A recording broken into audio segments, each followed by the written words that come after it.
Hey, welcome to the Micheaux Mission. Two men, one podcast, every black film ever made. My name is Len, aka the Bat Tribble. And as always, I am joined by my partner. Hey, this is Vincent Williams. Tonight, ladies and gentlemen, we are taking a ride back to the Old West. We are journeying into the world that Vincent loves so much. It's true. That would be Westerns. Yeah. And we're doing it for a very specific reason, two very specific reasons. One, because we are going to be using this trip out west to take a look at one of the more recently departed stars of cinema and the world at large in Black America, one Jim Brown, who stars alongside 60s and 70s probably number one sex symbol, Raquel Welch, and the soon-to-be 70s sex symbol at the very start of his career, one Burt Reynolds in 100 Rifles. Tonight on the Micheaux Mission, but it was not brought to the Micheaux Mission by me or Vincent. It was brought to the mission by our very special guest, who you may know as one of the stalwart film critics on Film Week on Alias 89.3 in Los Angeles. You may also know him as one of the synagogues on synagogues.com, where he espouses deep felt truths on the film industry. But if you're a missionary, and who isn't, you know and love him as one of the dulcet tones heard on our recent groundbreaking podcast miniseries. There, I said it. There you said it. The class of 1989. Missionaries, put your hands together for our friend Tim Cogshell. Tim! How are you? Can I clap for myself? Is that okay for me to do? Always. How are you? I'm doing all right, my brothers. Doing great. And thank you so much for just having me around here to talk about this stuff. I'm always happy to talk about movies, but particularly happy to talk about black folks in movies. Okay. All right. Amen. And we're going to talk about them tonight. Talk about Jim Brown, one of the more important figures in black history. Absolutely. Absolutely. In many aspects of black history. In many aspects of black history. And we're definitely going to be talking more about that and about his career in general. But Tim, I wondered if you had any specific thoughts of your own about Jim Brown, who recently left us. Yeah, well, yeah, I do. I had the chance to meet Jim Brown a couple of times in my 30-some-odd years here in Hollywood. But of course, the first time I met Jim Brown was watching him play football as a very, very young boy. And then this movie 100 Rifles that we're going to talk about came out in 1969. But I think my pops, maybe one of my uncles would have took me to see this at the Thunderbird Drive-In in St. Louis, probably around 71, 72 or something like that, when these movies would have been playing in the drive-in. One of the many inappropriate films my father took me to see. That's what dads are for. Thank you, Daddy. For a bunch of reasons. Raquel Welch being the other one. Jim Brown, who we also recently lost too. Raquel. That's right, Yeah. Long ago. So Jim Brown there, and then coming to Los Angeles in the early 1990s, I would run into Jim Brown just in the context of being a film journalist, because Jim worked on movies until late in life. Jim was still making movies as late as 2014 or so. I know, yeah. Yeah. Few breaks in there, here or there, but Jim never did really quit working.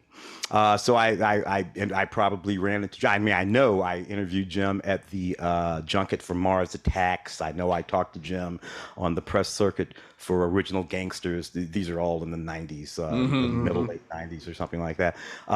So ran across Jim many times. So there's that.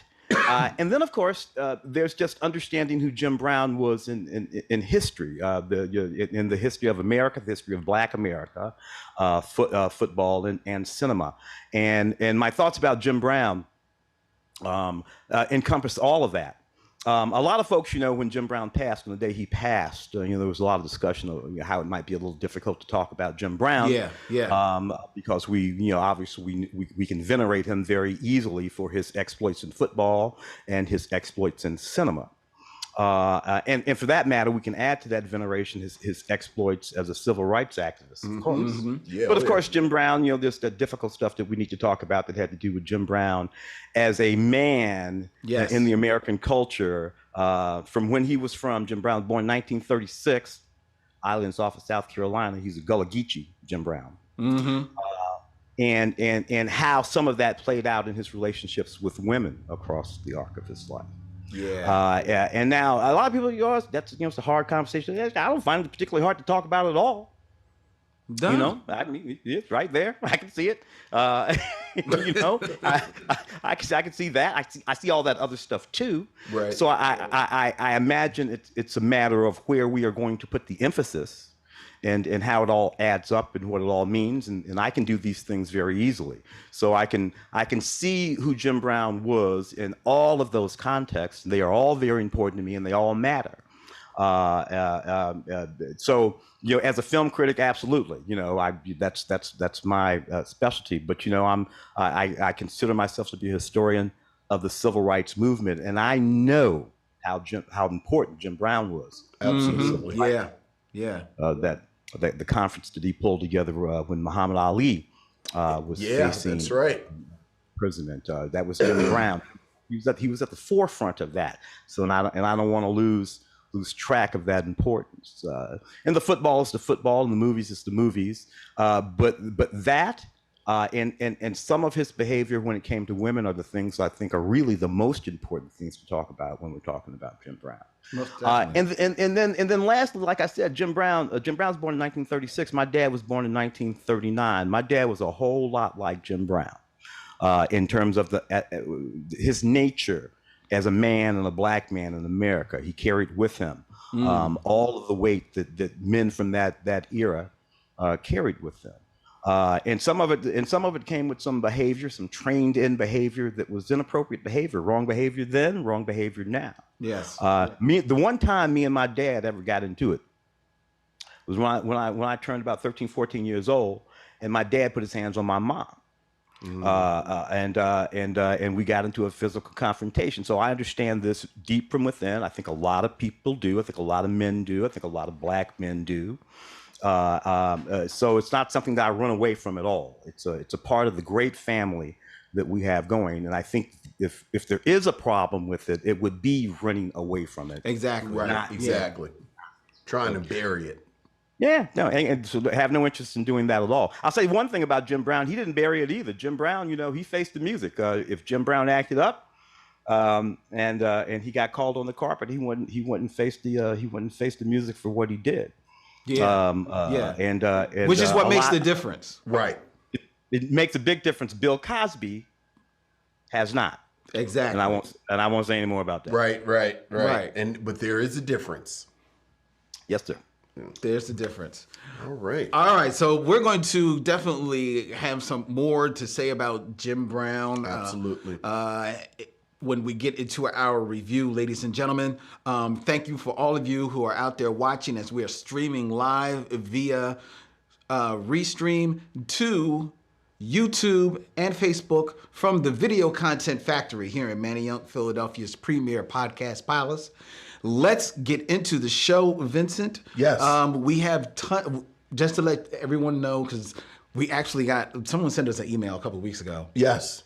And then sent an email saying, hey, did y'all see my email? Did you see my email? It's like, we saw your email. Yes. We're holding off on the emails. Next week, when we don't have a guest, we are going to get to all of the emails. Email-a-palooza. That's exact. If you want to get in on the email-a-palooza, now's the time. So send us some emails. At michellemission@gmail.com. But before you do, because someone will email about this, we do have something from the corrections department. We do. That's correct. That's right. You remember last week we were talking about True Grit. And I mentioned that True Grit is one of the few John Wayne movies that I like. Yes. Which means that it must be good because I hate John Wayne. Yes. But True Grit is so good that I like it in spite of John Wayne.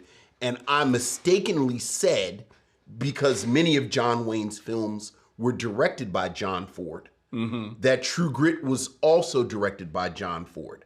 And it was not. It was not. It was directed by Henry Hathaway. Henry Hathaway. Henry Hathaway, which kind of makes sense because another John Wayne film on the very short list of John Wayne films that I like is The Sons of Katie Elder. Oh, yes, with John Wayne and Dean Martin and a very young Dennis Hopper. Also directed by Henry Hathaway. Get out of here. So perhaps what I like is Henry Hathaway films. Perhaps. That is in fact what you like. So that gives you the pass on John Wayne. On John Wayne. So it's not that you like John Wayne. I don't Wayne. like the John Wayne. I like the Henry Hathaway You like Henry Hathaway films. There you go. All right. So if you were going to email about that, keep your powder dry. I'm sure I'll screw up again that you can correct me. Well, I have sworn off all John Wayne movies. I'm not going to fight you. I can't watch any Army ones, Marine ones, Westerns. Nothing. Nothing. How about when he was Genghis Khan? Oh, please. And he had to, he was Genghis Khan. Please. No. I'm here representing the empire. The Asian Empire, and I am an Asian man. You don't like that, the Genghis Khan? You know, people always point out Mickey Rooney in Breakfast at Tiffany's. Right. Like, they really need to go look at... Go look at John Wayne as Genghis Khan. Genghis Khan. Right. Right. Well, you know, Burt Reynolds is playing that Yaqui Indian in 100 Rifles, but we'll talk about that. Right. At least he leans into... My daddy was from Alabama. Yes. Like that's his, That's his. Like he holds on to that with both arms. Some of these things are of a period. Burt Lancaster played a Native American. Charlton Heston, of course, famously. There is one moment, and it's interesting because it's near when these movies that we're talking about were made. You mentioned True Grit, which is 1969, and 69 is also 100 Rifles, and a couple of years later is Little Big Man. Yeah, which is the first sort of real revival of the quote unquote Western of Hollywood, looking at the way we had treated the Western, the Native American in the Western, and sort of reviving all of that. And obviously you have Dustin Hoffman playing that role. And what is he? Is he white or is he an Indian? Well, it depends on who he's talking to. And that it's an interesting sort of dynamic as Hollywood begins to do this thing that it eventually does. That in some ways kind of begins with 100 Rifles, I think, although most people assign it right to Little Big Man. Okay. Yeah, that's right. That's a good point. Well, let's get into our stuff so that we can get to the meat. Okay. All right. Let's get into it. And we're going to start things off, ladies and gentlemen, with the top 5. Who's your top 5?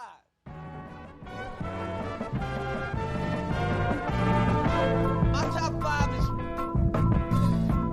My top 5 is. My top 5 is. My top 5 is. My top 5 is.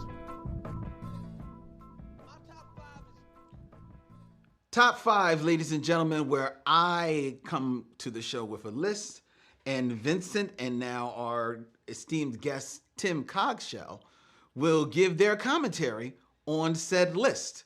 And tonight, gentlemen, in honor of this film, 100 Rifles, which features one of the few interracial sex scenes on film at the time in 1969. It's interesting that this happens in 1969, which for a lot of people is kind of like the first time you're really seeing interracial relationships being fully explored on screen. It's not actually the first time, but the first time Hollywood is seems to lean into it a little bit. Sure. And when people start thinking about that, they usually go to Guess Who's Coming to Dinner. Of course. From 1967. However, this exploration actually began much earlier in some films that we've actually even talked about here on the Micheaux I was about Mission. to say, we've touched on a few. So, in chronological order, Okay. and leaving Guess Who's Coming to Dinner and, of course, 100 Rifles to the side, I'm looking at 5 films from the 60s that explore the black-white experience from a black man with a white woman. Okay. And I'm going back, all the way back to 1962 with the noir adaptation of Othello in All Night Long. All night long. That's right. Which stars Patrick McGoon, Marty Simmons, Paul Harris, Keith Mitchell, Richard Attenborough, Betsy Blair, in a film directed by Basil Dearden. It basically is the story of Othello, but with more of a jazz, set to the world of jazz. Yeah. In England in 1962. A very cool, stylish, Very cool film. very cool film. A Yeah. film that we really enjoyed. Yeah. Tim, are you familiar? Oh yeah, Basil Dearden, love that movie. Yeah. Director and a very ridiculously young Richard Attenborough. Yes. Yes. Also that movie. People forget Richard was an actor before he became a director. Before he became the old man of those Jurassic Park movies. but he was a really good actor. Yeah, love that movie. Love that movie, and, Yeah. and love that it featured Dave Brubeck and Charles Mingus. Yeah, I was about to say all those jazz. It's really almost an extended kind of set. Yeah, like a jazz set almost. Yeah, it's almost like an extended set. I do think as an early depiction, and we said this during our review, that sort of raw sexuality that I think you need for Othello to work, because of it being a product of 1962, you don't have that part of it in the film. Yeah. In fact, Paul Harris and forgive me, I forget the actress's name who plays the Desdemona role. I think that is Marty Simmons. Marty Stevens barely touch one another. I know. That's in the the other film. thing. Yeah. Yeah, so But- you don't get so the tension is not really there. Right. But yeah, it's the pros very much outweigh the cons with that film. It's a cool, and you can never go wrong with Patrick McGowan. No. Yeah. The secret agent, the prisoner. How about say Prisoner? Patrick McGowan. Yeah, love that. Love Patrick McGowan. I love Secret Agent. I love The Prisoner. But to me, Patrick McGowan is always villain number 1 on Columbo. So Oh yeah. It's a good pull. so- Good pull. I want to be angry at you Patrick about McGowan played the guy where when the show started, you already knew he did it. Exactly, man. Exactly. All right. So yeah. So we got All Night Long. Now we go to number 4. Okay. This is from 1964. This is a film that people have actually talked to us a bunch of times, but we haven't pulled it yet. Okay. For the mission. Stars directed by Larry Pierce. Stars Bernie Hamilton and Barbara Barry, who I'm actually revisiting because I'm doing a deep dive into Barney Miller for some reason. Most I love Barney Miller. I love Barney. It was my dad's favorite show, so that's why I'm watching it, to be honest. That's why I'm doing it. From 1964, One Potato, Two Potato. Yeah. The film centers on an interracial romance, a study of an interracial marriage in the 60s. A white divorcee falls in love and marries an African-American man when her ex-husband sues for custody of her child, arguing that a mixed household is an improper place to raise the girl. The new husband fights for his paternal rights in court, fighting against a judge who represents the prejudices of the era. Yeah. Yeah, and this is a film that, like I've mentioned, a lot of people have promoted to us as one that we should pull for the mission. Yeah. Just hasn't pulled that card just yet. But sounds like really, really good. Well, it sounds really, and the thing that I like, it's sort of the opposite of All Night Long. Like, I love the fact that the sex part of the interracial relationship doesn't seem like it's the main plot. Right. So, have you seen this one, Tim? Oh yeah, absolutely, absolutely. Bernie Hamilton, of course, would go on to play the captain in Starsky and Hutch. Yes. That's Bernie in those movies. It's very structured. And also, if you're watching this film, you will run across a guy, and you're going to think that you're looking at James Earl Jones, but it's not. It's Robert Earl Jones, James Earl Jones's father, who looks just like James Earl Jones. And sounds just like James Earl Jones. But Robert Earl was looking and sounding like that first. Wasn't Robert Earl Jones also, isn't he in The Sting as well? He absolutely is. Yes. He absolutely is. Absolutely is. Yeah, absolutely. Yeah. Yeah, because when I'm watching him in The Sting, I'm like, is that James' big brother? James's big brother. Because, black don't crack. Black so he don't looked crack. like he could be his big Sure, brother. why not? You know? But he's, you know what? That's interesting that he's his father. Because now I have a counterpart. There's a few of them. Sometimes I get them all mixed up. But yes, I believe that's his dad. But now I have a counterpart to Alan Hale. From The Gilligan. skipper? The skipper. Okay. Because his father was a noted character actor in the 30s and 40s and 50s. Oh, okay. And every time you see him, he looks just like he looks so much like his son. And his son grayed early, right? And from what I understand, it ran in the family. But he looks so much like his son that when I found out that, Alan Hale was in all these movies, right, and with kind of like gray hair, but still kind of like looking young, and then is in Gilligan's Island, but it's Alan Hale Jr. Yes. I said, this dude done went and put Junior on his name just to change it, just so that he could get a job on TV. Just to revitalize his career. Dude, he looks just like his daddy. Like his daddy. And he's the old dude on Gilligan's Island. Right, exactly. So I'm like, there you go. I think he tried to pull. Have you ever seen him in the same place? No. And you don't see Alan Hale Jr. in movies. It's just all of a sudden Alan Hale stops being in movies. And Alan Hale Jr. is now on television. All of a sudden on television. You may have uncovered something. Let's keep going. I'm not trying to get in trouble with the Hales.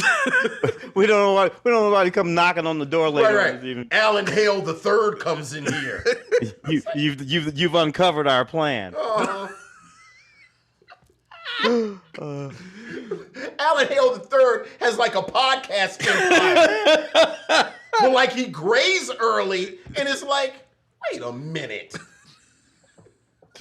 All right, let's keep it moving. Number three. Number three. Another movie that we haven't reviewed. I'm surprised we haven't reviewed this movie yet. It's amazing how many films we haven't reviewed. I know. This can go on forever. I know. But I'm we got to do this one real soon. Okay. From 1965. Uh-huh. A Patch of Blue. Oh, and I love A Patch of Blue. Yes, I know. Yeah. Technically, that's not an interracial relationship. Well, she likes him. It's very emotional. It's a very emotional film. She likes him, but he's trying to civilize her because she's a savage. Yes, it's a film about the friendship between an educated black man played by Sidney Poitier and an illiterate, blind, white 18-year-old girl played by Elizabeth Hartman in her film debut, and the problems that plague their friendship in a racially divided America. It was made in 65, like we said, against the backdrop of the Civil Rights Movement and explores racism while playing on the idea that love is blind. Oh, I see what they did there. Yes. Shelley Winters, right? Won an Academy Award for Best Supporting Actress in this film. Her second win. Yeah, that is textbook Sidney Poitier, where he's the most civilized person on earth. Mm-hmm. And he's so civilized that he's in charge of civilizing white people. Wow. Yeah. Yeah. Yeah, Wow. yeah, yeah. The great Ivan Dixon also in that movie. Plays his brother. Yeah, yeah, it's a film that I deeply appreciate. I know, in this sort of revisionist moment that we're in, we look at some of these movies and we put them through a new filter, and I suppose that I do too. But with most of them, with some of them, I come out in the same place, in that being that this was still a very sophisticated, thoughtful, forward-thinking movie. And it's real easy to slip that notion of the magic Negro, Yes. into everything that all black actors ever did. Anyway, no, it's not all the same. It's not all the same, and I think this and a few others sort of occupy a separate space. Oh yeah, yeah. You have to imagine, like in this one in 1965, they ain't thinking about Magic Negro. Right. Well, to your point, calling out Ivan Dixon, I love Ivan Dixon's character so much because he's like the voice of Black America. Okay. Who's saying to him throughout the movie, "What are you doing?" Dude, what you doing walking around with that white girl? Right. Like, why are you with this white girl? Like, you're Sidney Poitier. You're educated. You're sophisticated. You're urbane. Like, you have all of this going for you, and we have all of this going for us. What are you doing with this little white girl? Right. So, it's not like there isn't some commentary within the film Exactly. on Sidney Poitier's character kind of, being above it all. Right. Film directed by Guy Green. Yeah, I love A Patch of Blue. It's one of my dad's favorites. Okay. Also in 1965, we have another film based on Othello. This one is called Othello. And features Maggie Smith in the Desdemona role, Frank Finlay, who both received Academy Award nominations, and in the role of Othello, Laurence Olivier. Yes. In blackface. In blackface. In 1965. Yeah. Ladies and gentlemen. Remember, 1965, not quite that long ago. Of course, like I said, it's an adaptation of Othello, which historically we talked about that story of all of Laurence Olivier, who actually, considered one of the great actors of stage as well as film, was trying to get all of these Shakespearean films produced. He played Othello in blackface. He also adopted an exotic accent of his own invention, developed a special walk, and learned how to speak in a voice considerably deeper than his normal one. He had a special Negro walk.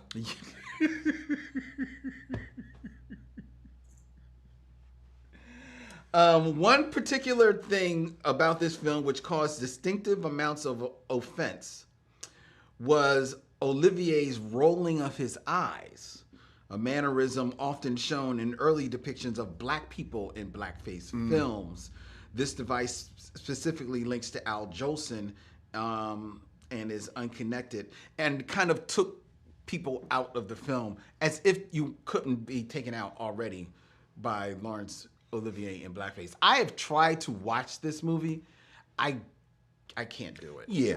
Well, Othello is so fascinating to me in American film history because, Paul Robeson famously played Othello on stage. Yes. All throughout Europe and, here and there in America. But because of social mores, it was actually illegal for black people and white people to appear in certain ways together. And we've talked about this with the first Imitation of Life. Yes. Where they kind of have, and I just forgot the actress's name. Freddie Washington? Freddie Washington. Where Freddie Washington can't even be in certain scenes. Yes. with white actors. So that Paul Robeson, people, for years it was Rumble Rumble. They should film for Paul Robeson. I didn't get that. It's my crazy watch. But he couldn't make the film. I know. And when the first adaptation of Othello in the 50s, I think 1951,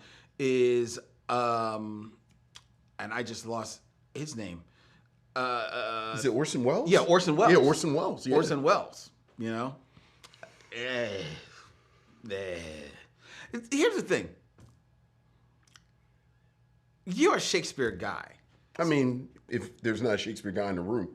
Do you like Othello? I love Othello. I love Othello. Yeah, I actually love Othello. Okay. So Well, when I think of Othello, I think of two things. One, the play, and the many times that I've seen it staged, and then I think of Lawrence Fishburne's Othello. I was just about to say that from Oliver Parker's film from the late '90s. '90s, yeah. Which and Lawrence really kills it. I agree. That's him with Kenneth Branagh, right? Oh yeah. Plays Iago. Irene Jacob, and so though when I think I don't spend much time with thinking about Laurence Olivier's Othello for all of the reasons that you just named, or even for that matter, Orson Welles. Although I will give Orson Welles credit that he did some stage plays featuring actual black people, for doing various different forms of Shakespeare. Although he was set in the islands and things like that. To sort of adulterate a little bit. So generally speaking, if I'm thinking of Othello, I'm thinking of a stage play that I've seen. Every stage play that I've ever seen of Othello, and so like maybe we're starting in like the middle 70s. The actor playing Othello was black. So off Broadway in New York, or on Broadway in New York, or black rep theater in St. Louis, black rep. So actual black people playing the black character, and then Lawrence. The only white guy I get to is Lawrence Fishburne, and then the only is Laurence Olivier. And to me, it's an artifact. It's just this bizarre artifact. Exactly. And I have to set it aside as an artifact. I still think that it's incorrect. It's a horrible mistake, because in 1965 there were a number of venerable black actors who could have played that role in that movie, and Lawrence could have directed it or something like that. But a number of Harry Belafonte. We were going to talk about Harry Belafonte in 1965. Othello would have been great for Harry Belafonte. I mean, hell, Paul Harris from Up All Night could have actually played Othello. I think, just to put a bow on the Othello talk, I'm fascinated by the early 20th century film history of Othello, because you have this great tension in sort of the white psyche, where white people love Shakespeare. Like, they love Shakespeare, but they also love racism. So it's like they just sort of, you get this great butting of heads in the early 20th century of, I love Shakespeare, but I also love racism. And I can't put them together in like a Reese's peanut butter cup. Well, like I want to. Well, Oreo in the early 20s. I see what you did there. All right. Now we're going to number one. Number one. This is a movie that I actually was not aware of. Okay. This also came out in 1967, the same year as Guess Who's Coming to Dinner, and written and directed by a name that has appeared more than a few times here on the Micheaux Mission, one Melvin Van Peebles. The story of a 3-day pass. The story of the 3-day pass. Yep. Mm-hmm. Adapted from his own novel. Mm-hmm. That's right. Which was called Les Permissions.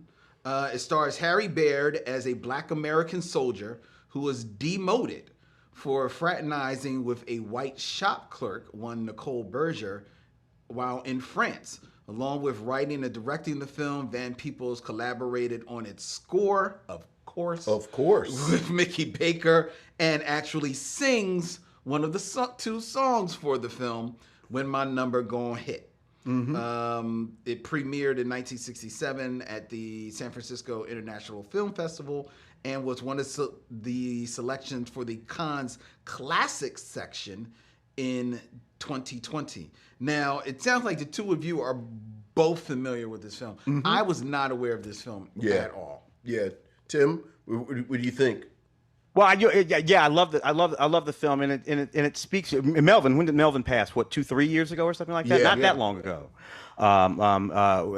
Melvin passed, and it speaks to the nature of what was going on in the late '60s in America. Melvin Van Peebles wants to be a filmmaker. They're not acting right, but he splits. Like had happened a couple of generations before him, very important black artists trying to make their way in America that didn't want to. And what did they do? They split. They go where? They go very often to France, to Paris, right. where they are embraced. Which is also kind of complicated because at the exact same time that these Black Americans, African Americans, were being embraced in Paris from Josephine Baker forward. Africans in Paris from Algeria and Morocco and other places were not being embraced. That's That's right. right. So you have this very, very sort of complicated dynamic. Nevertheless, this is where, after teaching himself to speak French, Melvin strikes out on his path to become the filmmaker that he wants to be, and it's where he shapes the dynamic that we will see henceforth in his career. Sweetback and the Watermelon Man and everything else that he does across the arc of the rest of Don't his play career. this cheap. Yeah, I like sort of to go parallel to Tim. I like the story of the film more than the film itself. Like I like the film, but what I really like is Melvin Van Peebles' journey to making the film, and like to like this is the beginning. Okay. Of the legend. The legend of Yeah. Melvin Van Peebles. Okay. Yeah. All right. Cool. I have to check it out. In 2020, Richard Brody of New Yorker described the story of a 3-day pass as being among the great American films of the 60s. Okay. So I have to check that out. I look forward to pulling that card here on the mission. It is in that great Melvin Van Peebles box set that Criterion put out a few years ago. Oh, okay. Yeah. All right. So- Dope. Cool. All right. Well, that is our top 5, ladies and gentlemen. All right. We hope you enjoyed that. And now, prepare Tim to be dazzled. Because right now, we're going to play the Game of Kings. The Game of Kings. Otherwise known as 6 Degrees of D'Urville Martin.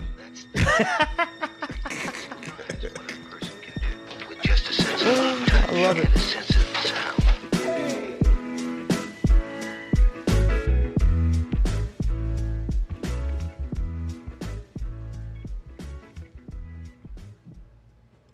Six Degrees of D'Urville Martin, ladies and gentlemen, where I will give an actor to Vincent, and he, in 6 movies or less, will have to connect them to 70s heartthrob D'Urville Martin. D'Urville Martin. Everybody's favorite actor. Everyone loves D'Urville Martin. Everybody loves him. The white ladies, the black ladies, the Asian ladies, all of the ladies. All the ladies. It's something about the accent. And the mustache. There you go. All right, so, Vincent, Yes, sir. and keep it in theme. Okay, thematic. 100 Rifles stars Jim Brown, Yes, it does. who took on acting after leaving a Hall of Fame NFL career. Yes, yes, yes, So I have 2 actors for you yes, who took to acting yes. after leaving football careers. After leaving football players turned actors. One a Hall of Fame NFL player, one an NFL player. Okay, both NFL players, however. Yes. Number 1. Number 1. Well, let me ask you. Yes. Do you want the Hall of Famer or just the ball player?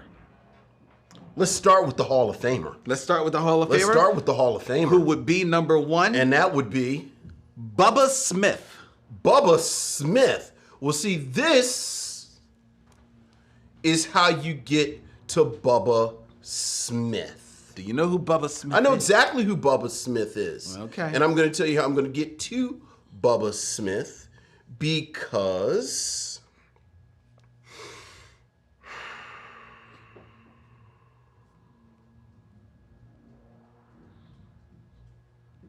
No pressure, but Tim is looking at you. Yes. I'm thinking about it too. I'm working.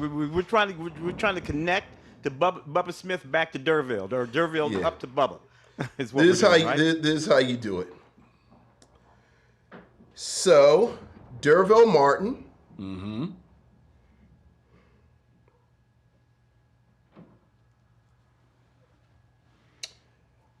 Okay.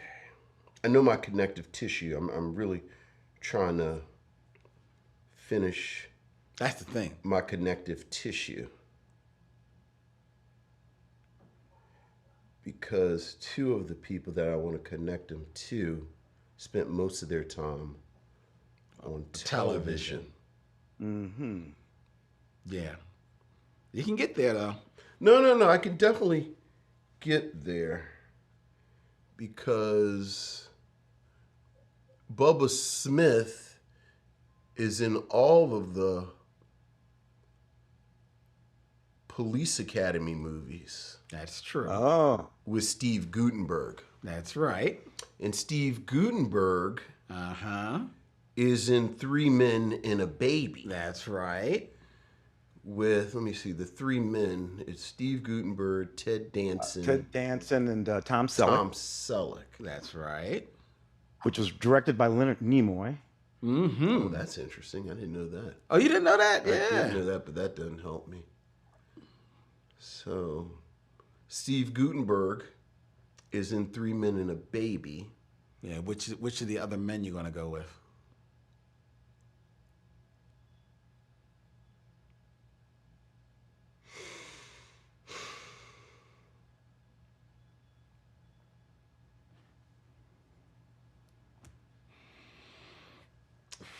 Oh, Yeah, it gets rough. does get rough. I'm trying to make the connection too. See, you can pull. I know you're saying because you're saying Tom Selleck and Ted Danson are mostly on TV. Ted Danson did do a couple of movies. He did, and I feel like Ted Danson did a movie. The Onion Field. Ted. And he's also in Body Heat. Yes. Who's he in Body Heat with? William Hurt and Kathleen Turner. Okay. Kathleen Turner gets you to Mike Douglas. I was about to say he's in Body Heat with Kathleen Turner. Kathleen Turner is in Romancing the Stone.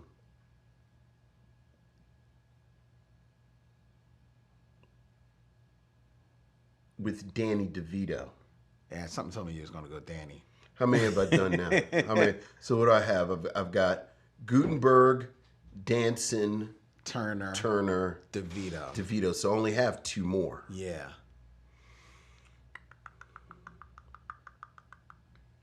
See now you gotta go black. DeVito. So where does DeVito get you to black? I can get DeVito to black, but I can't get, see. It's the who's the black. Right. Oh! I get DeVito to Schwarzenegger, and Schwarzenegger gets me to lots of black, but not D'Urville Martin. But isn't DeVito is DeVito in DC Cab? No! Danny DeVito. Shit, because he's in Batman Returns, but Billy D. Williams is not in Batman Returns. Wait a minute. Isn't that, first of all, let me ask you two questions. Is Danny DeVito in DC Cab? No. Is he in Car Wash? No. Shit. Then the only other thing I'm thinking about is What else is Steve Guttenberg in? Besides Three Men and a Baby in Police Academy. he's in whatchamacallit? What's the movie with the old people? The old people. Is he in Cocoon? Cocoon. Because he's one of their grandchildren or something. That is Steve Guttenberg. Okay. Let me go back then. Bubba Smith is in Police Academy With Steve Guttenberg. with Steve Guttenberg. Steve Guttenberg is in Cocoon with what's your girl's name from Driving Miss Daisy? Oh, Jessica Tandy. With Jessica Tandy. Jessica Tandy. Jessica Tandy is, of course, in Driving Miss Daisy with Morgan Freeman. with Morgan Freeman. Morgan Freeman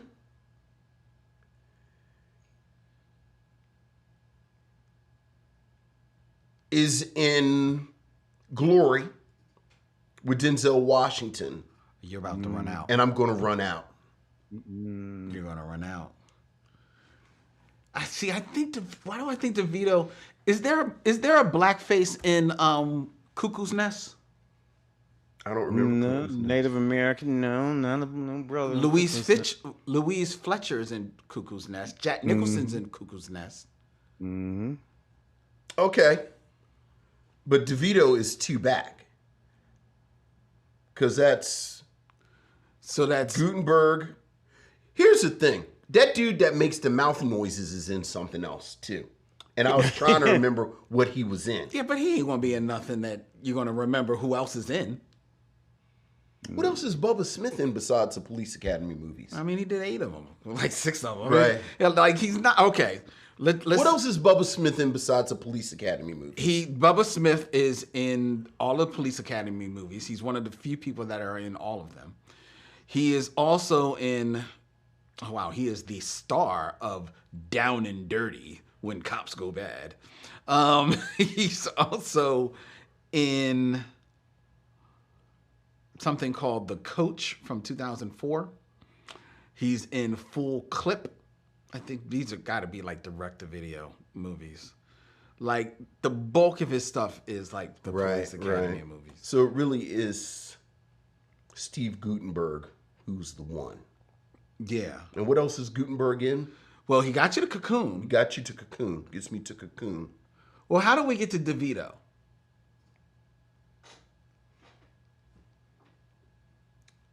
Could I use Wilford Brimley? Yeah. Or Don Amici? See, the only thing I know about Don Amici is them old-timey movies. No, you and don't. No, Cocoon. you don't. Think about it. Don Amici. Don Amici is in He's in Trading Places. Trading with Eddie Places. Murphy and He's Danny one of the Aykroyd. old men. Don Amici is in Trading Places. Tim, why didn't you tell me Don Amici was in Trading Places? Yeah, I mean, it just came to it, brother. Bubba Smith gets you to Steve Gutenberg, gets you to Don Amici, gets you to Eddie Murphy, gets you to Leonard Jackson, gets you to D'Urville Martin. There you go. There you go. 5 movies. Okay. Don Amici. Give me the other one. I'll do it real quick so we can do the review. Okay, you think you can do this one quick? I can do this one You quick. got to tell everybody who Leonard Jackson is. Leonard Jackson plays the father in 5 on the Black Hand Side. He also Thank you very plays much. the chemist in Boomerang. Yeah, That Strong J throws the panties on. which is why you get. That's how you get your Eddie Murphy. That's how you. All right, yeah. All right. And if you want to see Leonard Jackson in 5 on the Black Hand Side, ladies and gentlemen, you can join the Micheaux Mission, where we will be screening 5 on the Black Hand Side at the Bryn Mawr Film Institute, on Wednesday, July 19th. Tickets are on sale right now. You can go to MicheauxMission.com, hit events, grab yourself a seat. All right? And I am bringing pretzel bites. Yes. All right. Give me them real quick. Let's see if I can do it real quick. Okay, this one's going to be hard. Well, let's see. Terry Crews. Oh, Terry Crews. Yeah. D'Urville Martin is in and we'll keep it here. D'Urville Martin is in Hell Up in Harlem with Fred Williamson. Fred Williamson is in 3 the Hard Way with Jim Brown. Mm-hmm. Jim Brown is in I'm Gonna Get You Sucker with Marlon Wayans. Marlon Wayans is in White Girls with Terry Crews. Oh, wow. Sounds clean. Wow, Vincent.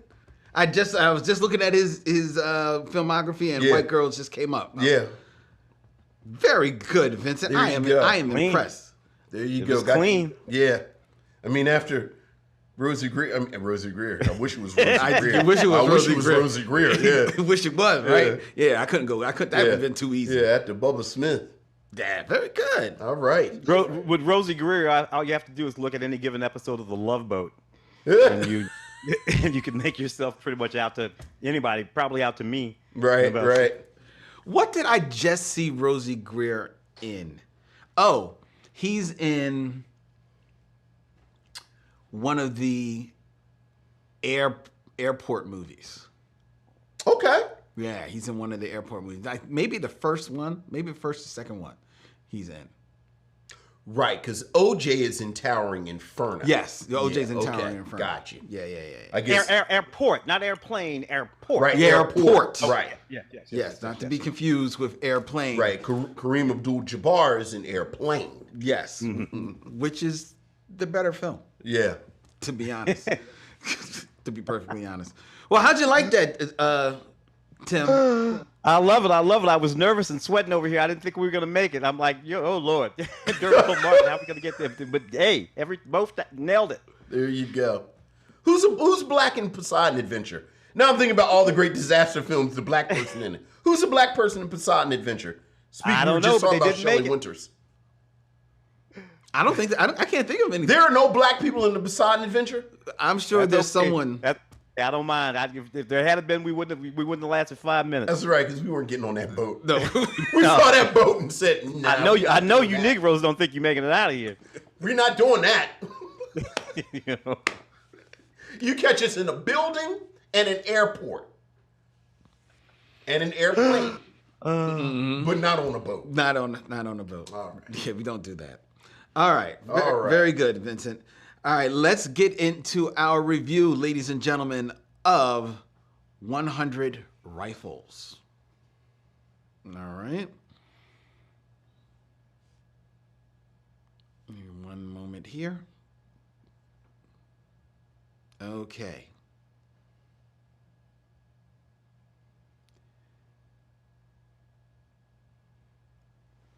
Oh, sorry. My screen is taking too long. I will be with y'all in one moment. Talk amongst yourselves. Yes, we are doing this live, We are. but the show will be edited. It will. That's the beautiful thing. The show will be edited. The podcast won't have this great pause in it, but here we do. 100 Rifles, ladies and gentlemen, a 1969 American Western. Directed and co-written by Tom Grease and starring Jim Brown, Raquel Welch, and Burt Reynolds in a movie based on Robert McLeod's 1966 novel, The Californio. The film was shot in Spain and features a music score by the Academy Award-winning Jerry Goldsmith. In this film, Jim Brown plays an Arizona lawman named Lydecker, who chases Yacky Joe, a half-Yacky, half-white bank robber played by Burt Reynolds, who has stolen $6,000 that he has used to buy guns for Yaqui people who are being repressed by the government in the form of a General Verduga, played by one Fernando Lamas. Yes. Which is certainly his real name. Raquel Welch plays the leader of the oppressed people as they are fighting for their freedom in this Western that was brought to the mission by our guest, Tim Cogshell. One, in commemoration of Jim Brown, but also because I think Tim secretly loves this film. Tim, what have you to say of 100 Rifles? Well, I really am a big fan of 100 Rifles. When we first started talking, thank you, first of all, guys, for inviting. I said it already, but thanks for having me. I really deeply appreciate it. I really love what you guys are doing and talking about these movies. And yes, 100 Rifles is a film that I do deeply appreciate. And we were talking about because Harry Belafonte had died just a little bit before Jim, and we were going to do Odds Against Tomorrow, which I hope we get a chance to talk about it sometime in the future. And then Jim passed, and boom, 100 Rifles, and for a couple of different reasons. Because in fact, Raquel Welch had passed not too long before Jim. In February, yeah. And between Jim and Raquel, and to a certain extent Burt Reynolds, but certainly Jim and Raquel in this movie. Raquel, who sometimes we forget is Latin American. Raquel is Mexican. Actually Mexican, in Castilian, but a Mexican woman, and Jim Brown, a brother from the United States. They're representing and doing things in this movie that were simply out of place in time for 1969, or perhaps beginning to be in place in time in 1969. Right. Jim Brown representing the law as a black man coming to bring back this criminal. Raquel Welch representing really the heart and soul of this movie, an actual freedom fighter. She's the most sincere person in the movie. Absolutely. Yes. She's the bravest person in the movie. And while her sexuality is unequivocally engaged in the film, the character she's playing is one that she always said was one of her favorite characters to play, Sarita. This young fighter. At the beginning of this film, the very first thing she has to do, her and her father have been captured. And they're going to hang her daddy, and they do. They hang her daddy, and he's dying slow. So she leaps on her daddy's body, hanging from that tree, and pulls him down as hard as she can, so she can break his neck and give him the quick death. Put him out of his misery. Right. That's how brave she is in this movie. And then we have this movie that's really about that. What's interesting in this movie is really only a couple of one significant white character in this movie. You got that colonel or general, I think he is, being played by Eric Braeden, lieutenant. He's a lieutenant. Right, the German colonel. Right. Yeah, the advisor. The advisor. He's there to advise. And then you got this guy O'Hurley, who works for the railroad. Yeah. Who's wandering around there, taking sides as sides come, which is an interesting sort of commentary on America. Yes. Yes. And we're doing there. But other than that, this is a fairly internecine battle between these peoples of color. This Mexican general, these Yaqui Indians, and this black man from the United States sent down there who's going to have to pick a side. And one of the things that he does is he picks the side of the oppressed against the side of the authority. Yeah. And that's a thing that's going on in this movie because the authority isn't white folks. The authority is that Mexican general riding around in that Cadillac. Right. That's right. That's right. Amen. That's right. Amen. What do you think have to say about this film? I think That's it. the thing that struck me the most about this film was how straightforward the narrative was.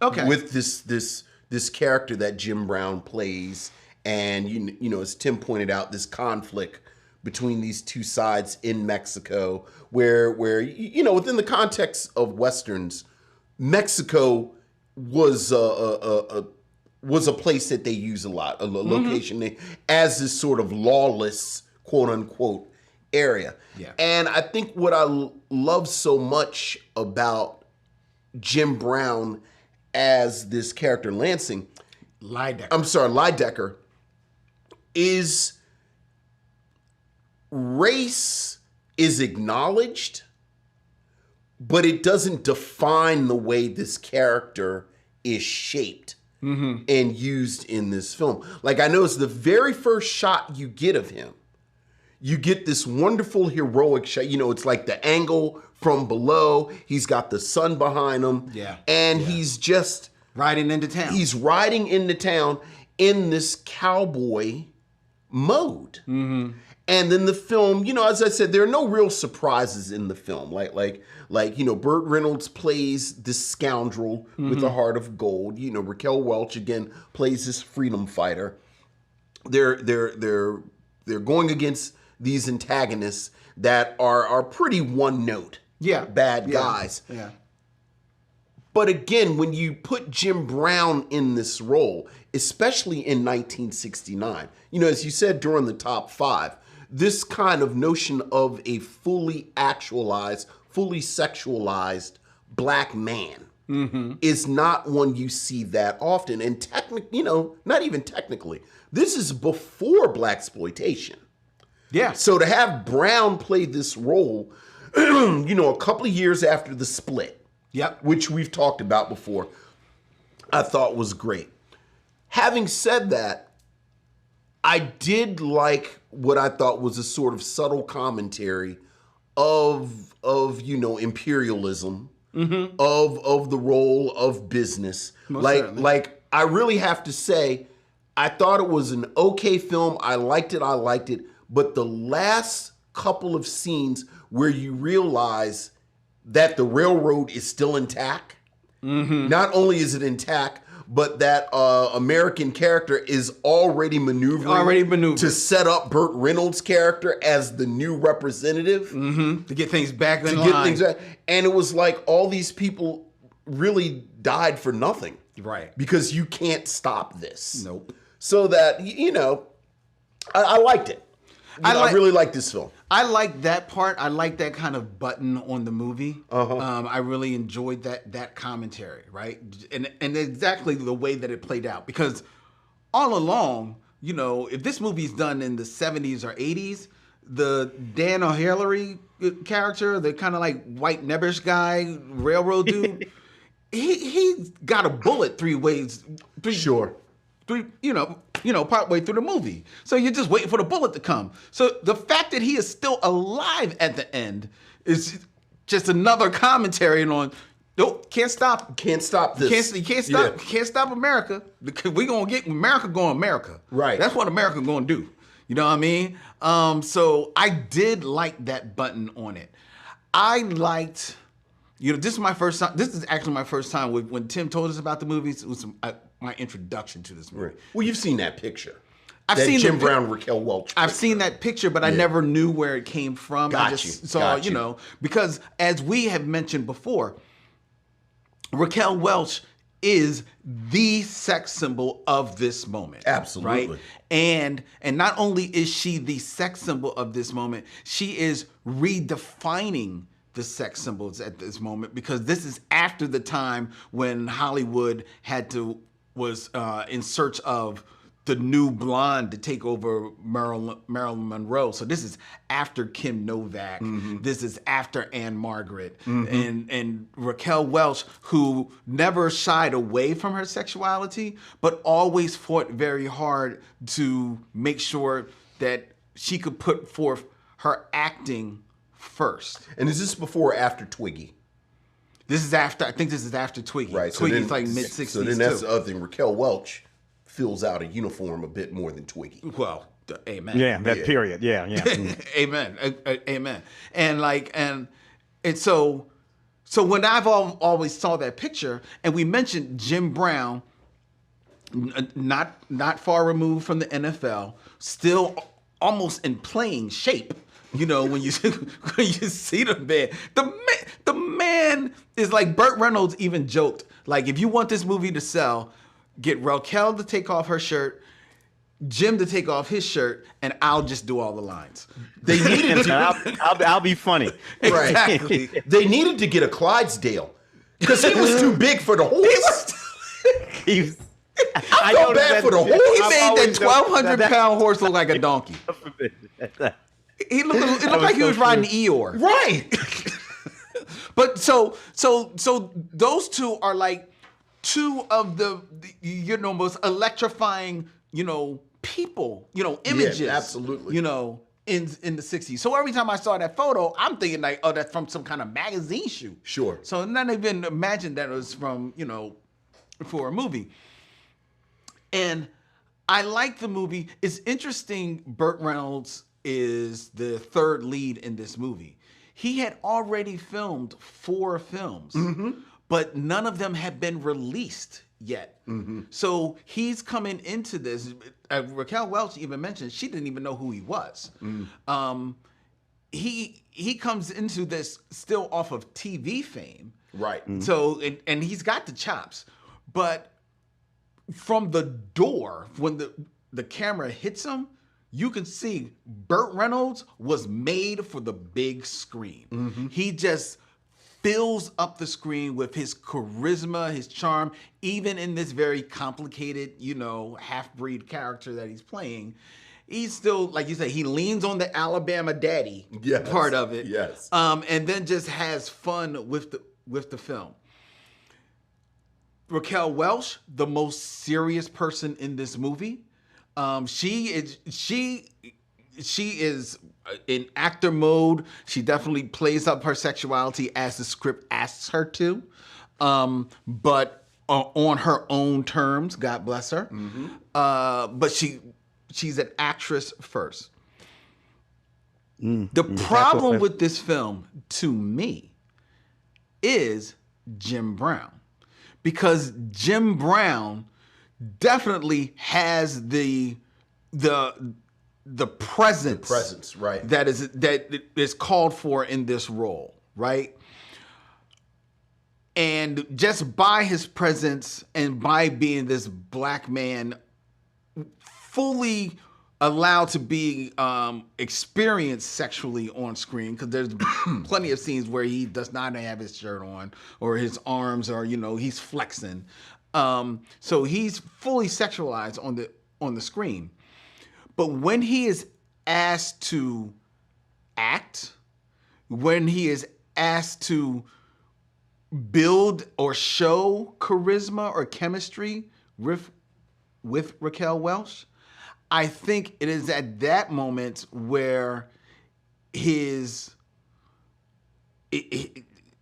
lack of skill or training as an actor betrays him. And there is no chemistry between them. He even mentions that, and maybe to a degree rightfully so because of the times in which this film is made, him being cautious about how he interacts with her. Sure, and both of them are married at the time. Both of they them make married. A point of talking about that. Both of them married, so he's definitely being careful about how he is interacting with her on camera as well as behind the camera. But that caution, I think, gets in the way of his performance, and I think that is where the film lets down. Because, like I said, Burt Reynolds fills the screen, but because those two are the leads, they have more than enough opportunities to also make their presence felt on the screen. When Jim Brown is with Burt, you feel he's more comfortable because he's bouncing off of Burt. But even then, he's bouncing off of Burt Reynolds. There's not too many people who can just match Burt Reynolds line for line, charisma on screen. And Jim Brown, he's got the presence, but he ain't matching Burt, right? And then when he's up against Raquel Welch, because Raquel is acting in a entirely different movie, and Jim doesn't have the chops to know exactly where to direct his energies, I think their energy is a little bit off. And then the person that I read about 5 reviews of this film, nobody talks about. I myself was enjoying Fernando Lamas in this movie because dude just was effortlessly just the most scoundrel of scoundrels. And I loved him on the movie, and he was chewing up the scenery every time he was on the screen. And the only one who was enjoying the meal with him was Burt Reynolds. Yeah. So to me, Jim Brown, and I don't say it often because I love him in The Split, love him in Dirty Dozen, love him in most everything he does. But in this film, I feel he's miscast. If I can jump in, jump. I don't disagree with any of that analysis. I think there's a reason for some of it. Some of it has to do with, I don't know, the few movies that Jim had been in prior to this had all been boy movies. Dirty Dozen. Dirty Dozen, just all these boy movies, where he was solid playing more or less Jim Brown. Occasionally they would even make him run. I think he has to run in Dirty Dozen. That was a Yeah, big thing yeah. about him, making run. And these movies, and then we have him in this movie with Burt and Raquel, and directed by Tom Grease. Now I like Tom Grease, but Tom Grease isn't John Ford. I think we talked about John That's Ford right, when we first started this for some reason. Tom Grease isn't John Ford. I love him, but Tom Grease was the guy that came off directing all kinds of television. From Mission Impossible to Batman. So he was a journeyman, the man from Uncle Combat, journeyman television director. That's right. And that's solid. But from that, what you don't get is the sort of Martin Ritt sophistication that can engage an actor, particularly a fairly nascent actor like Jim Brown, and help them get to that performance that you're talking about. That much more subtle performance that needed to happen between him and Raquel Welch. Mm-hmm. The one moment where he achieves the thing that's missing in most of their interactions is in the moment where he is going to rape her. Mm-hmm. Yes. Take her, rape her, and she stops him. She is in control of that scene. She's in control of that moment, and she simply stops him by saying, "Not like this." Yes. And then there's this long pause. Jim, he deflates from this beast of a man and becomes a human in that moment. And it's a beautiful, beautiful moment, wonderfully done. He achieved it. The director achieved it. Raquel achieved it. I kind of credit that moment to Raquel. Yes. But it suggests that there was a capability here. But there's a director in a movie for a reason. That's true. That's true. And the director, hey, Jim, come over here. Now I don't know. Yeah, maybe you don't want to be the guy that's telling Jim. You're not getting there in this scene. Maybe you don't want to be that guy, but there is something that's called for there. And then there's another thing that's going on in this movie too. So this is only a few years off. I think 58 was Tony Curtis and Sidney Poitier. The Defiant Ones, yeah. Mm-hmm. Thank you.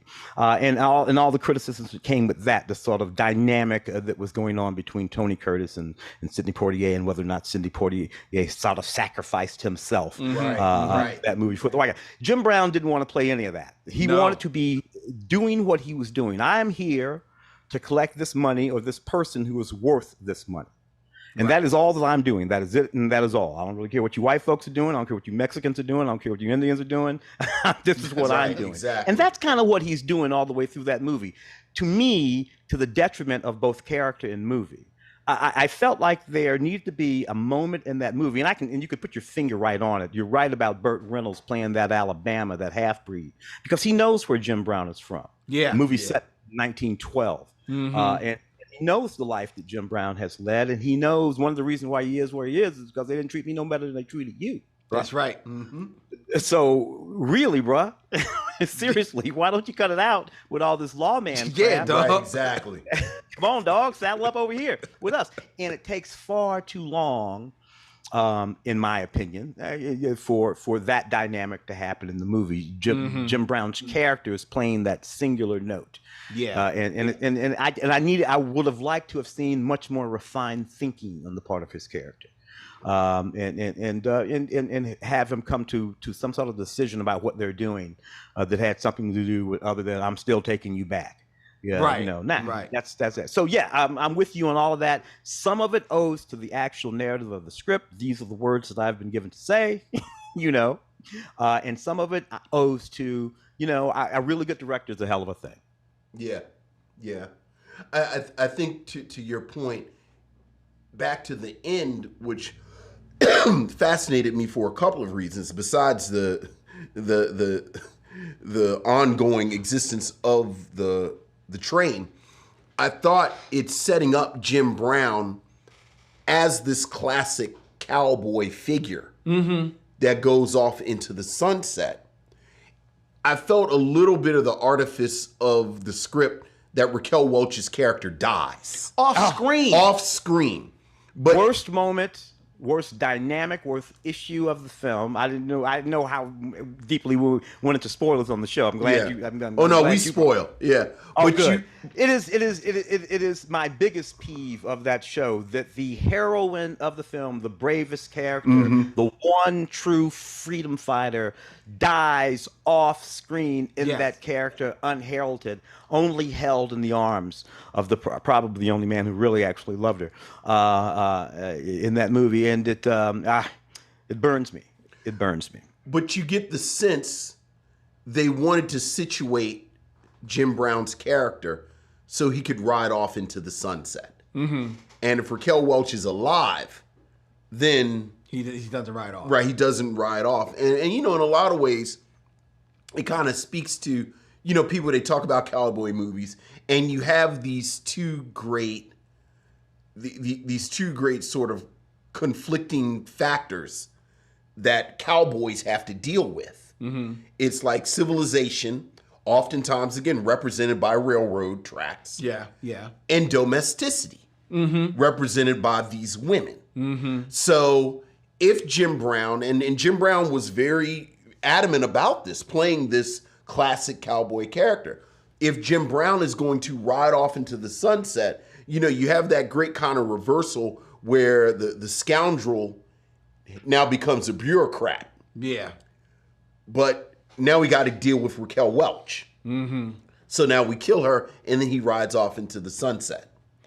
But I think all of that kind of retroactively maybe speaks to what you're saying, where what I hear you saying is that in a lot of ways, and I keep calling him Lansing. Lydecker. Lydecker is separate from everything. You know, as Tim said, the white people, the Indians, the Mexicans, I'm here for this. So I'm just sort of separate from all of it. Yeah, which he tries to do. Yeah. Because when the townspeople start calling him like the colonel and stuff like general. The general. They start calling him the general. He's like, he's having none of that. Right. Which to me also is a perfect term, the artifice of the film, because he hasn't done anything to deserve it. Right. He's not really shown to be the hero. Everything is super reluctant on his part. And even then, when he does do stuff, it's after Bert. So like that's why Bert should actually be the in their defense, it is Jim Brown. Like he actually, you know, and I feel like that's right below the surface, that they're reacting to him because he looks like this. Yeah, and this their only this we learned their first black person they've seen. Well, fair. It's like he's dwarfing.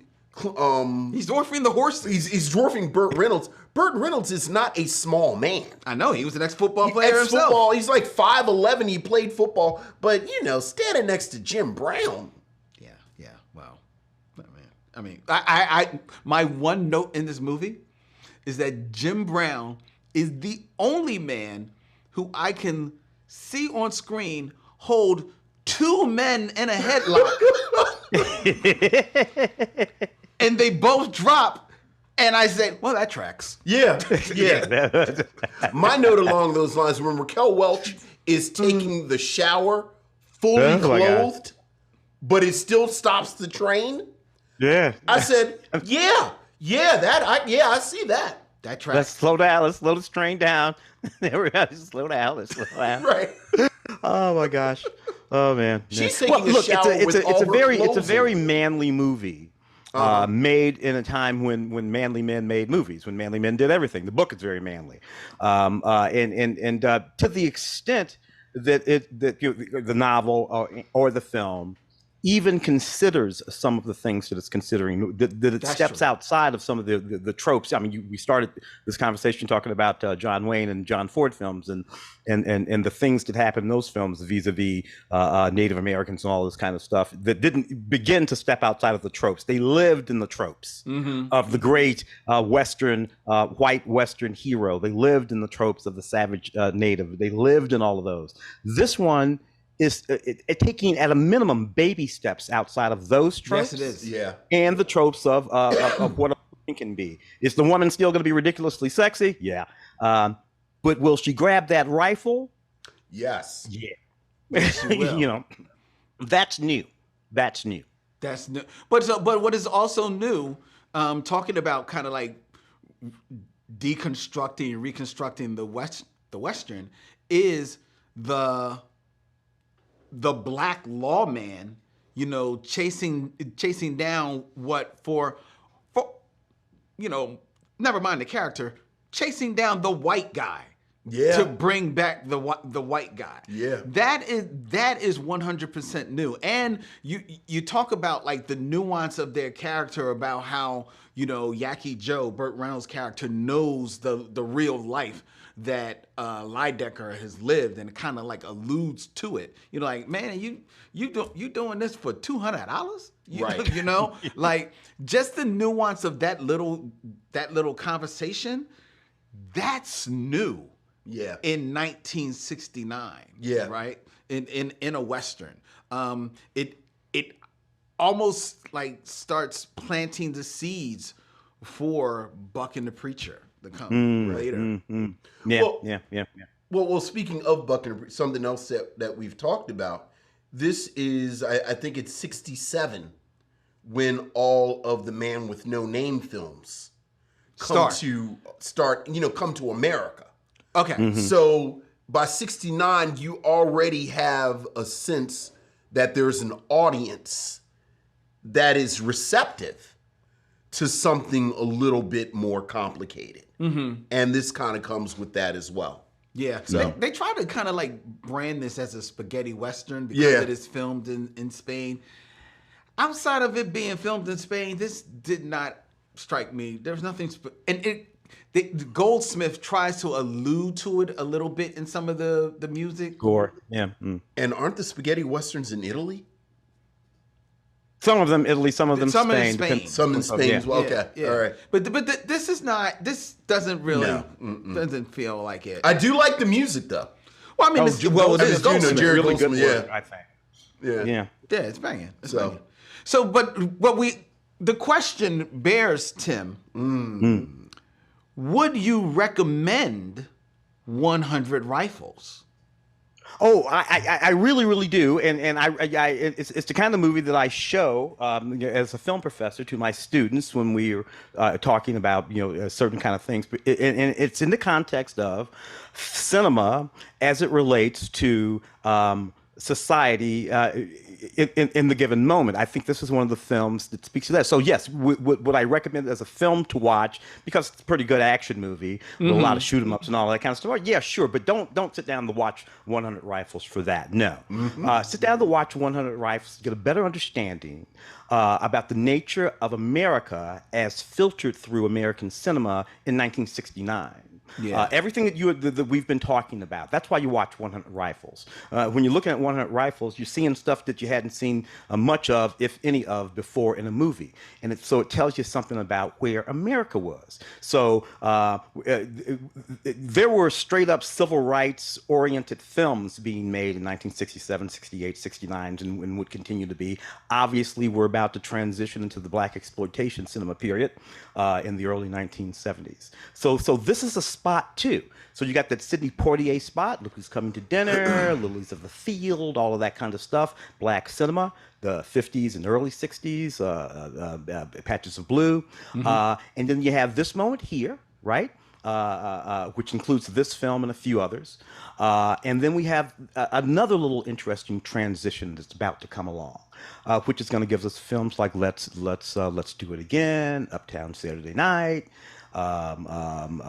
which is in Harry again, as we move. So this is the part of that march through blacks. It's an important spot, and not all of these. Thomasine and Bushrod is another one. Oh, yeah. Max Julien and the ridiculously beautiful. Oh my God. And I have issues with all of these films. I think it's important to talk about the issues, like as we have with all of these films, the sort of internecine race issues and gender issues and all that kind of stuff. But you have to do it in the context of understanding that all of this is a little fresh. All of it is a little. So if it didn't get it right, did bang on, that's okay. We're doing something new. Amen. Amen. What about you, Vincent? Yes, and almost for the exact same reasons that Tim has said. I think there are better cowboy movies from this period, certainly. But I think the reason that you watch this film is because of the snapshot that it provides. And to speak to our specific conversations here on the Micheaux Mission, you know, I'm fascinated by this bubbling that is going on right before Sweet Sweetback's Badass Song. So, you know, whether we're talking about something like this, whether we're talking about the other Jim Brown film that we love from this period, The Split, whether we're talking about Cotton Comes to Harlem, like you have this little pocket of films that aren't blaxploitation films, but you see this energy that in a couple of years Melvin Van Peebles is going to harness, and then everybody's going to build on top of that.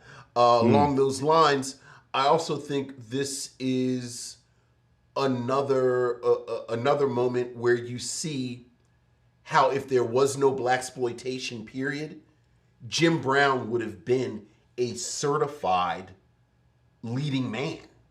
Like he would have been on this parallel path, as Tim said, where Sidney Poitier has his space.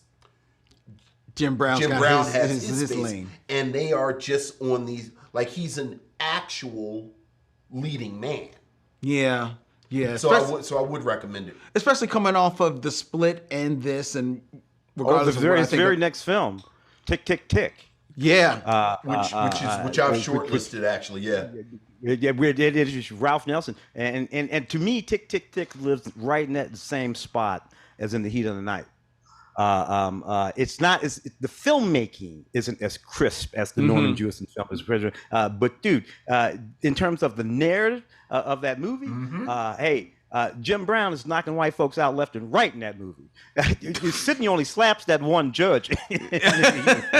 Well, it was great. It was great. I loved it. I think you're right. I think the Jim Brown character has his own language. Yeah. Which is different than the Sidney Poitier character's language, but they do. I never thought about Tick, Tick, Tick alongside In the Heat of the Night.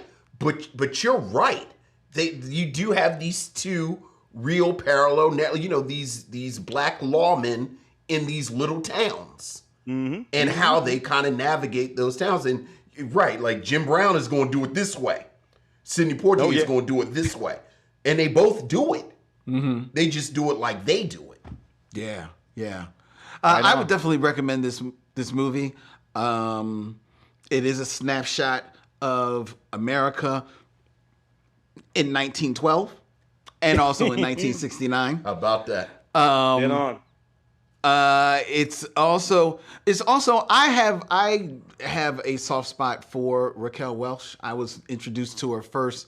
My introduction to her actually was in the Three Musketeer movies, where I thought that she was fabulous and funny as hell.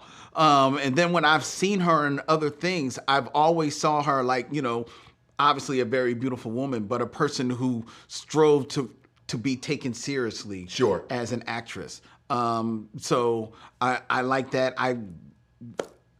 Who can't like Burt Reynolds? Who can't? Yeah. And Jim Brown he's a complicated man, but he's a man. Yeah. and I like some Jim Brown. And again, I'm going to say, watch this also for Fernando Lamas. Because if you only know him from the joke that Billy Crystal made of him, no, Fernando Lamas was quite a man. Yes, indeed. Yeah, wonderful dramatic actor. Fernando Lamas was particularly in his young career. He's in a lot of really great film noirs. Yes. As for this movie, if you look around, you'll see Lorenzo walking around that movie. He looks just like he's a little boy. He's about 10 or 12, playing one of those Jackie Indies, walking around. You'll see him. You look right at he gets a close up, and you're like Lorenzo. Wow. There you go. Another father-son duo. There you go. Now another reason. Once you know it, you can't not see him. Oh my God. That is great. That is fantastic. Well, there's our review of 100 Rifles, ladies and gentlemen. We all agree that you should go check this out. Go check out this film. You will be rewarded. It is a good time. It's a fun little romp. There's a lot of action, like he mentioned. Like Tim mentioned, Tim Cogshell.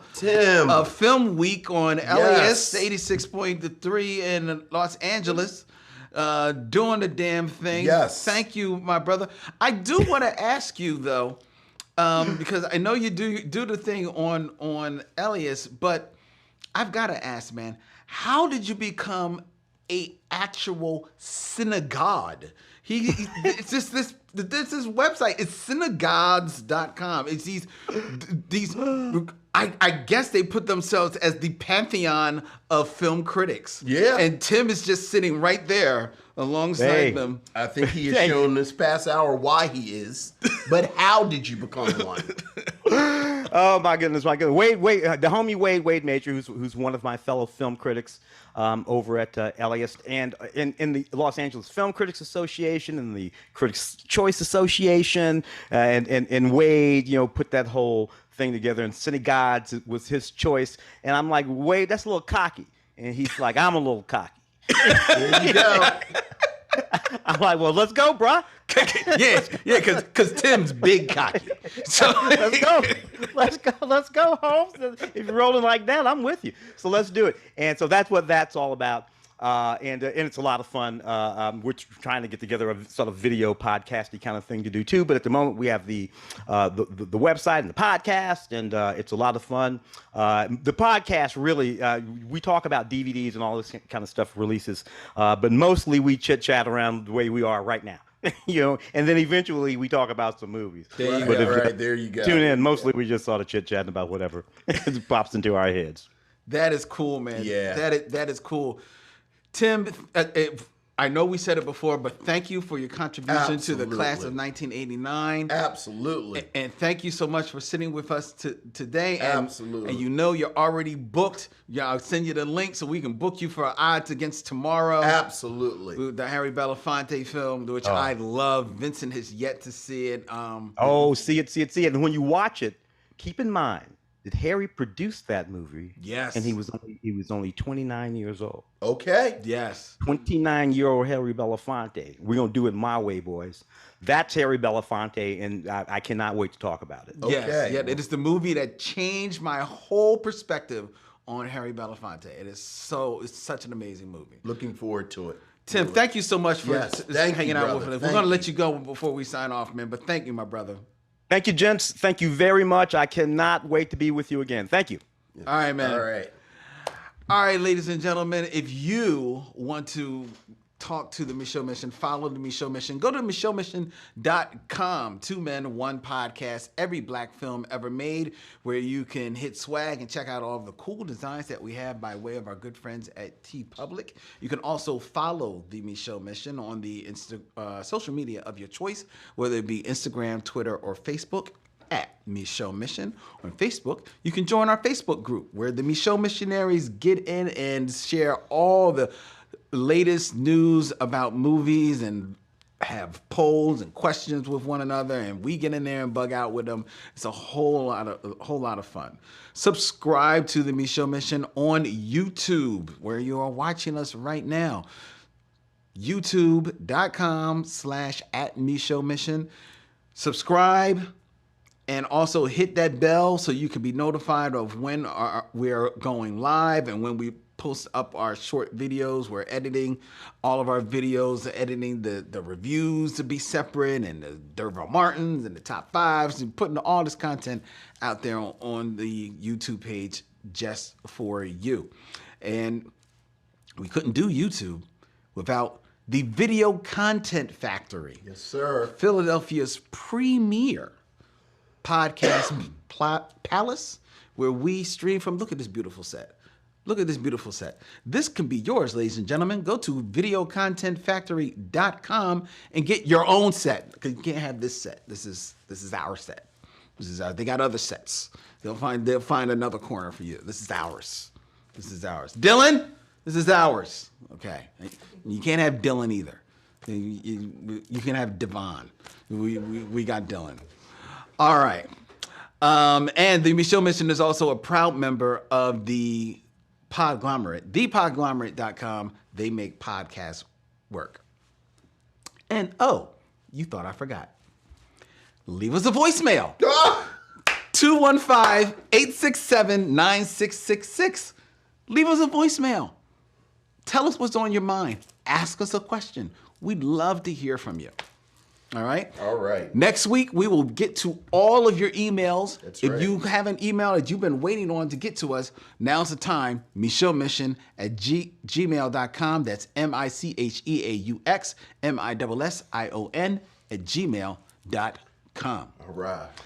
Next week, here on the Micheaux Mission, Yes. along with the emails and along with our top 5 and 6 degrees of Dervell Martin, we are going to be celebrating Black Music Month when we review Jimmy Cliff Yes. in The Harder They Fall. Harder They Fall. Looking forward to that. No, not The Harder They Fall. The Harder They Come. The Harder They Come. The Harder They Come. I apologize. Right. Next week, here on the Micheaux Mission. Until then, he's Vincent, I'm Len, and in parting, we say... We'll see you when it's time to meet again.